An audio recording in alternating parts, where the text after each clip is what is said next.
Où es-tu exactement lorsque tu fermes les yeux le soir? Où va cette part de toi qui reste vivante quand ton corps s'abandonne à l'immobilité du sommeil?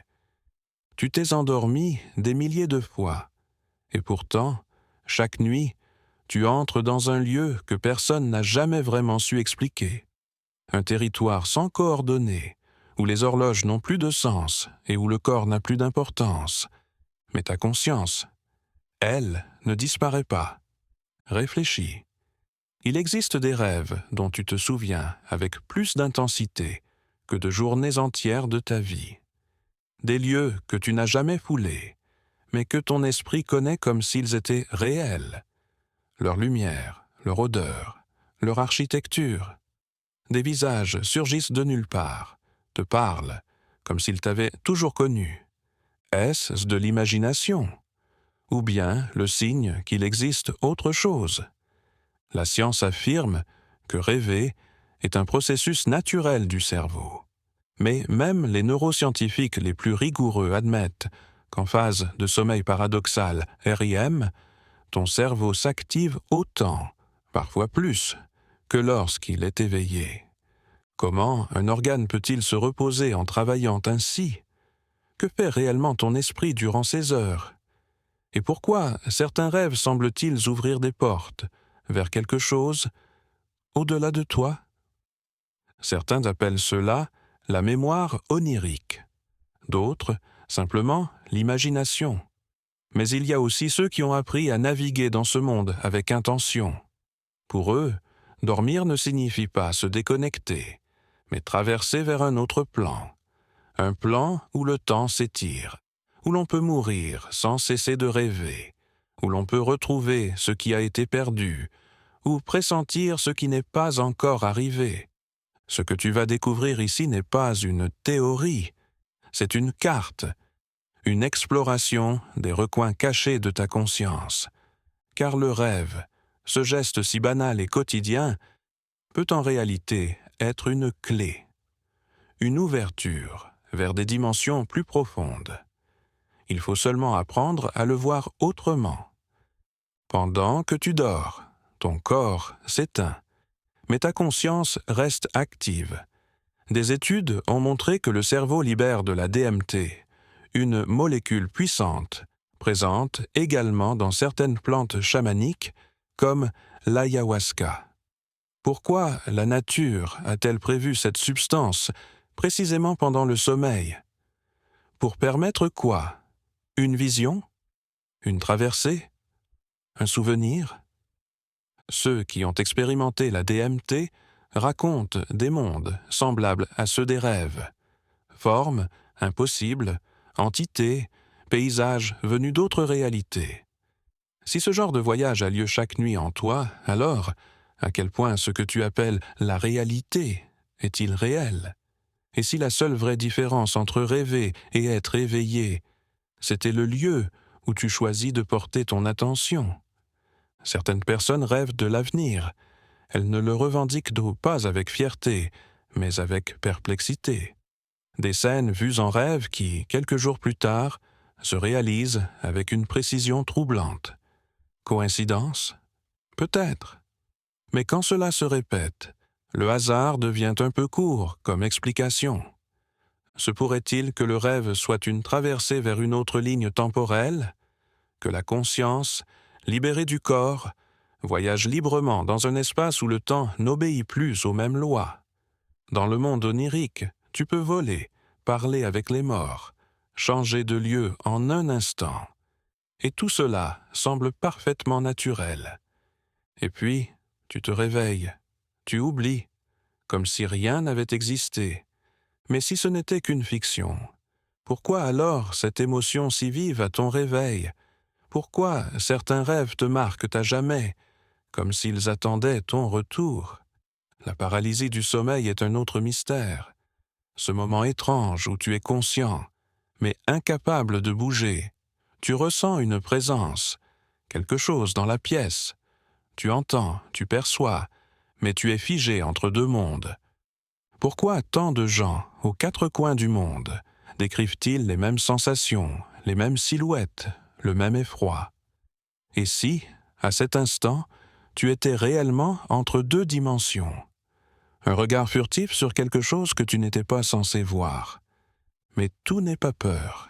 Il y a aussi l'expérience du rêve lucide, ce moment rare où tu sais que tu es en train de rêver, et tu prends les commandes, tu voles, tu manifestes, tu dialogues avec ton subconscient, tu guéris.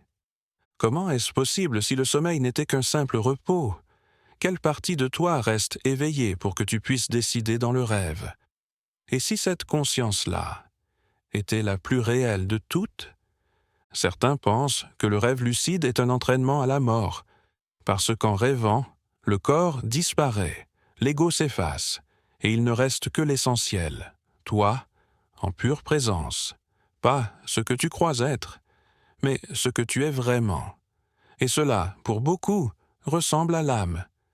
Et puis, il y a ces rêves, qui semblent durer des jours, des années, alors que dans la réalité, seules quelques minutes se sont écoulées. Les chercheurs le confirment. Le cerveau, en phase REM, peut percevoir le temps de manière non linéaire. Et si rêver permettait d'explorer d'autres versions de toi-même, dans d'autres temporalités? Ce questionnement rejoint la théorie du multivers, une hypothèse scientifique qui propose l'existence de réalités parallèles infinies. Certains rêvent toujours des mêmes lieux, inexistants ici, mais cohérents là-bas. Des endroits avec leurs propres lois, leur propre logique. Et si, dans le rêve, tu accédais à un autre toi, dans un autre monde? Les anciens sages le savaient. Pour de nombreuses cultures ancestrales, le rêve était un passage, un enseignement, une médecine. Le chaman ne dormait pas pour se reposer, mais pour voyager, pour recevoir des réponses, parce qu'il savait que la conscience, dans le rêve, est libre, et qu'à cet endroit, on peut parler avec ce qui est au-delà du voile. Mais alors, pourquoi oublions-nous nos rêves? Peut-être parce que le cerveau filtre, pour protéger notre perception du réel. Si tu te souvenais de tout avec clarté, tu pourrais confondre rêve et réalité. Mais parfois, quand un message est important, il reste. Il s'imprime, comme une trace, comme une note écrite dans une langue oubliée, en attente d'être traduite. Certaines personnes rêvent de leur propre mort et se réveillent, changées, comme si cette mort symbolique avait activé une transformation. Car mourir en rêve, ce n'est pas mourir physiquement, c'est abandonner une ancienne version de soi, et peut-être se préparer à mourir pour de vrai. Et voici la question la plus profonde. Si tu peux voir, sentir, expérimenter, choisir, mourir et renaître, tout cela pendant que ton corps dort, alors qui es-tu? Es-tu ton corps? Ton cerveau? Ta conscience? Ou quelque chose d'autre? Quelque chose qui voyage, qui se souvient, qui observe, quelque chose qui habite plusieurs plans à la fois. Et si le rêve n'était pas un sommeil, mais un réveil? Le moment où tu vois sans filtre, où tu te rappelles que tu es bien plus qu'un corps qui traverse ses routines, que tu es une âme ancienne, explorant l'infini sous des angles multiples. Et si, un jour, tu as senti que tes rêves contenaient un message, une clé, une porte, tu ne t'es pas trompé. Il suffit de se souvenir. Car tout ce que tu cherches là-dehors peut t'attendre chaque nuit. Quand tu fermes les yeux, si tu es arrivé jusqu'ici, écris simplement « Je me souviens ». Pas seulement pour nous, mais pour toi. Car parfois, il suffit d'un mot pour réveiller une mémoire endormie. Et si le rêve n'était pas seulement une expérience mentale, mais une migration, un déplacement subtil de l'âme vers d'autres couches d'existence que nous ne percevons pas lorsque nous sommes éveillés. Car en réalité, chaque nuit, lorsque tu te laisses aller au sommeil, tu quittes le monde physique. Ce n'est pas une métaphore, c'est un passage. Certaines cultures l'ont toujours su. Les anciens Égyptiens parlaient du bas, cette part de l'âme qui quittait le corps pendant le sommeil, voyageant à travers d'autres réalités, rapportant des messages, des symboles, des visions. Ce n'était pas de la superstition, c'était de la sagesse spirituelle. Les aborigènes d'Australie croyaient que le monde véritable se trouvait dans le temps du rêve, une dimension où les ancêtres parlaient, où l'âme se souvenait de ce qu'elle avait oublié. Dormir, pour eux, c'était rentrer chez soi. Et si ces traditions n'avaient jamais eu tort? Et si ce que la science moderne commence à peine à explorer était déjà connu, depuis longtemps, par ceux qui savaient observer l'âme, sans instrument, simplement par l'écoute intérieure? Peut-être que rien de tout cela n'est nouveau. Peut-être avons-nous juste oublié, et que maintenant, nous nous souvenons. Quand la conscience se libère du corps physique, elle semble ne plus avoir de limite. Elle traverse le temps, perçoit des pensées, reçoit des enseignements. Certains racontent des rêves dans lesquels ils se voient depuis l'extérieur, flottant au-dessus de leur lit, observant leurs propres corps endormis. Est-ce une illusion?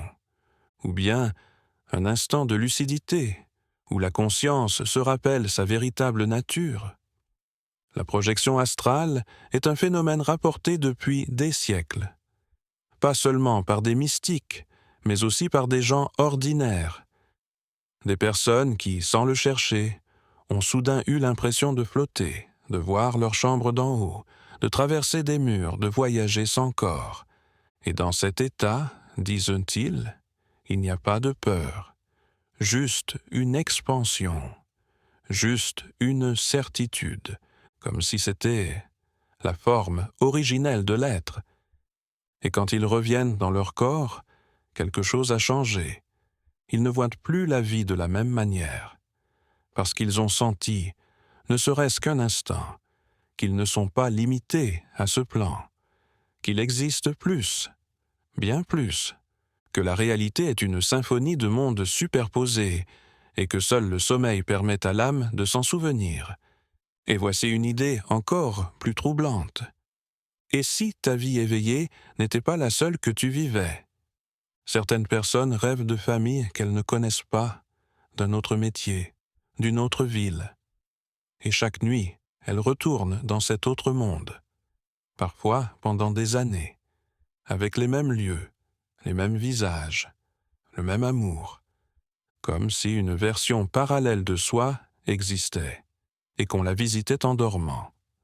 Absurde, peut-être, mais si l'on accepte déjà que l'univers comporte plusieurs dimensions, comme le suggère la physique quantique, pourquoi la conscience ne pourrait-elle pas voyager entre elles?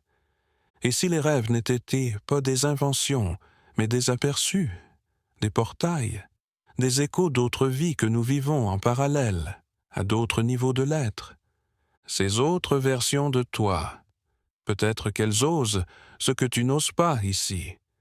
Peut-être qu'elles prennent les chemins que tu redoutes. Et peut-être que tes rêves sont là pour te rappeler ce que tu es capable de devenir. Non pas pour te distraire, mais pour t'éveiller. Et quand le message est clair, il reste. Certains rêves ne s'oublient pas. Peu importe le temps. Ils reviennent, ils insistent, parce qu'ils portent quelque chose que ton âme a besoin d'entendre. Parfois, c'est un mot, un symbole, une émotion qui franchit toutes tes défenses et s'imprime au plus profond. Ne cherche pas toujours à comprendre, ressens. Les rêves apportent parfois des réponses à des questions que tu ne sais pas encore formuler. Ils te montrent ta peur avant que tu ne l'acceptes, ton désir avant que tu oses le nommer. Ce sont des miroirs, mais des miroirs courbes. Ils ne te renvoient pas ce que tu crois être, mais ce qui vit au-delà de toi. Et parfois, tu te réveilles en larmes, pas de tristesse, de révélation, parce que quelque chose en toi a compris, parce que quelque chose qui était dans l'ombre a enfin été vu, Dans ces moments-là, ne vois pas ton rêve comme une simple histoire. Vois-le comme un message codé, une lettre écrite depuis un autre plan par une part de toi, qui t'aime plus que tu ne t'aimes toi-même. La clé pour interpréter les rêves n'est pas dans un dictionnaire, elle est dans ton âme. Personne ne peut déchiffrer tes symboles mieux que toi, car tes rêves parlent ta langue intérieure, ton alphabet secret. La lune ne veut pas dire la même chose pour tous, pas plus que la mer. Chaque image porte ton histoire, ton énergie. Écoute-la. Et si un jour tu rêves que tu voles, que tu flottes au-dessus du monde sans effort, considère cela comme une bénédiction, car ce rêve apparaît lorsque ton âme se rappelle qu'elle peut bouger librement, qu'elle n'a besoin d'aucune autorisation pour s'élever, que la gravité, au fond, n'est qu'une idée. Le vol onirique est un don. Il ne se produit pas à chaque fois, seulement quand tu as suffisamment lâché prise, seulement quand ton âme ne se sent plus prisonnière. Dans ces rêves-là, il n'y a pas de contrôle, seulement la confiance, l'abandon et la certitude que tu peux aller là où tu dois aller, sans peur. Mais pour atteindre cela, il faut cultiver ta relation au monde des rêves. Dormir ne suffit pas. Il faut entrer avec intention, avec respect, avec humilité. Avant de dormir, prépare ton espace. Éteins les lumières. Respire profondément. Demande de la clarté. Demande à être guidé, non comme quelqu'un qui exige, mais comme quelqu'un qui s'incline et ouvre la porte. Ton esprit écoute et il répond. Si tu donnes de l'importance au rêve, il te parlera avec plus de netteté. Garde un carnet près de ton lit, écris dès ton réveil. Même si tu ne te souviens de rien, note ce que tu ressens. C'est ainsi que commence l'entraînement de la mémoire onirique. C'est ainsi que tu dis à ta conscience « Je suis à l'écoute, je suis prêt ». Et chaque nuit, sans t'en rendre compte, tu t'entraîneras pour quelque chose de plus grand. Car le rêve ne révèle pas seulement, il enseigne, il prépare. C'est un terrain d'expérimentation, un laboratoire de l'âme. Tu peux y tester ce que tu n'oses pas dans la réalité, y guérir ce que tu ne peux toucher, y retrouver ce que tu croyais perdu. Certaines traditions enseignent que l'âme, avant de naître, rêve toute sa vie, et que le but de vivre, c'est de se souvenir de ce rêve, fragment par fragment, image par image, comme les pièces d'un puzzle dont le sens n'émerge que quand on accepte que rien n'est accidentel. Et si cette idée résonne en toi, alors tu comprendras peut-être pourquoi certains rêves paraissent plus réels que la vie. Parce que, quelque part, ils le sont. Parce que là-bas, tu es, sans masque, sans rôle, sans défense. Et cela, dans ce monde-ci, c'est peut-être la chose la plus réelle que tu puisses vivre. Alors, la prochaine fois que tu te prépares à dormir, ne le fais pas pour éteindre ta journée. Fais-le comme quelqu'un qui entre dans un temple. Ferme les yeux non pour te déconnecter, mais pour te reconnecter à cette part de toi qui se souvient de tout. Car peut-être que la vraie vie commence chaque nuit, quand tu cesses de vouloir tout contrôler et que tu laisses ton âme te montrer ce qu'elle sait déjà.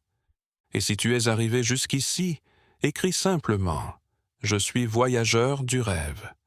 Pas pour nous, pour toi, parce que parfois, il suffit de se nommer pour réveiller une mémoire ancienne. Et si ce voyage a résonné en toi, ne le garde pas pour toi, partage-le. Quelqu'un, quelque part, attend ce signal. Peut-être que tes mots seront le message que son âme attendait.